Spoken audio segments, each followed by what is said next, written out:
اب یہ سمجھ گیا باقی کا گلف کا جو سسٹم ہے اس کے اندر بہت سارے، یعنی وہاں پر تو قرضے بھی مل جاتے ہیں، بغیر سود کے قرضے بھی مل جاتے ہیں۔ اب نئے نئے ایک سسٹم نکلا ہے دبئی میں، ابو ظبی اور قطر میں، تو آج کل قرضے بھی مل رہے ہیں، اور قرضے کی شکل جو بنائی جا رہی ہے اس میں کنٹروورسی آ گئی۔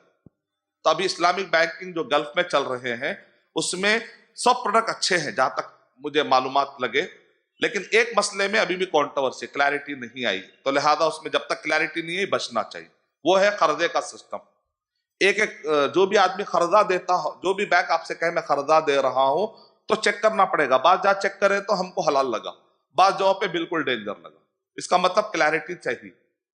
اسی لیے یہی وجہ ہے کہ دبئی اسلامک بینک والوں نے جب اعلان کیا کہ ہم قرضہ دے رہے ہیں، اور انہوں نے ریٹرن میں وہ پیسہ بھی لے رہے ہیں، لیکن ان کے پاس حلال کوئی شکل بنائی انہوں نے، وہ کیا، بیع سلم کو بنیاد بنا کر۔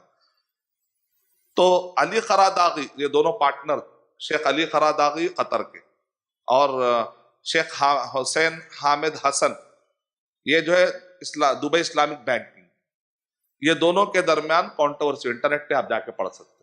علی قراداغی کہتے ہیں کہ میں بری ہوتا ہوں، یہ تو میرے حساب سے سودی ہے، بیع سلم کی کوئی شکل نہیں ہے، یہ صرف بیع سلم کو مس یوز کیا جا رہا ہے، ورنہ یہ اسلامکلی یہ سودی قرضے ہی میں ہی آ کر فٹ ہوتا ہے۔ تو انہوں نے اپنے آپ اعلان کر دیا ہے میں سسٹم سے بری، جبکہ دونوں ہر مسئلے میں دونوں کا سائن رہتا تھا، اس مسئلے میں دونوں کا سائن نہیں مل سکا۔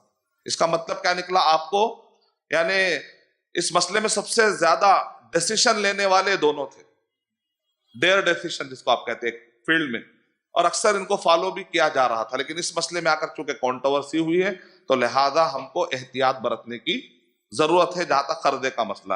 باقی کے مسئلے تو سیم ہی اتنا زیادہ۔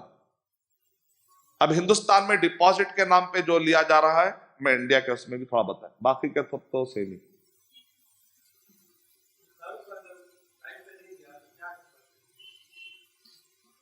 نہیں، ہندوستان میں وہ چلانے کا طریقہ کیا ہے معلوم؟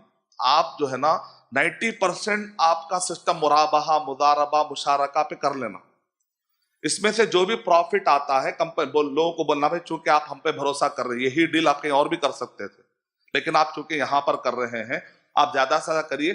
اس میں سے جو بھی پیسہ آئے گا 10% ماہانہ جو بھی پروفٹ آئے گا ہم قرض والے سیکشن میں ڈال دیں گے، وہاں وہ ایک خزانہ جمع ہوتے رہے گا، وہاں سے غریبوں کو ہم مدد کریں گے بغیر سود کے۔ کیا کریں گے؟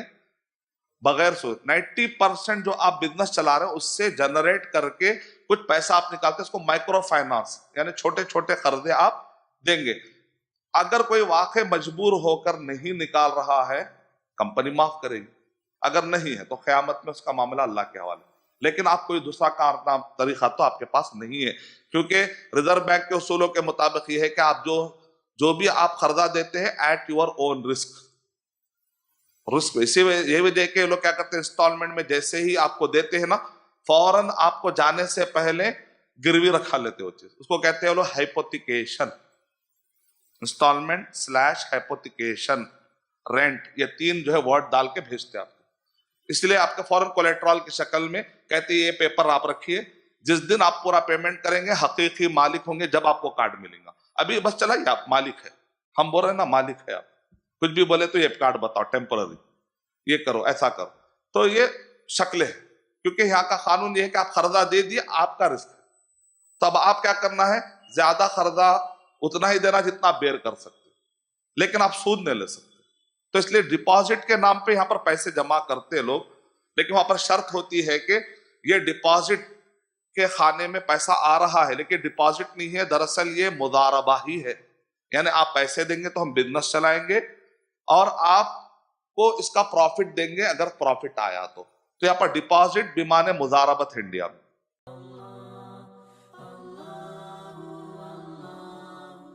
For authentic Islamic information, please log on to www.askislampedia.com.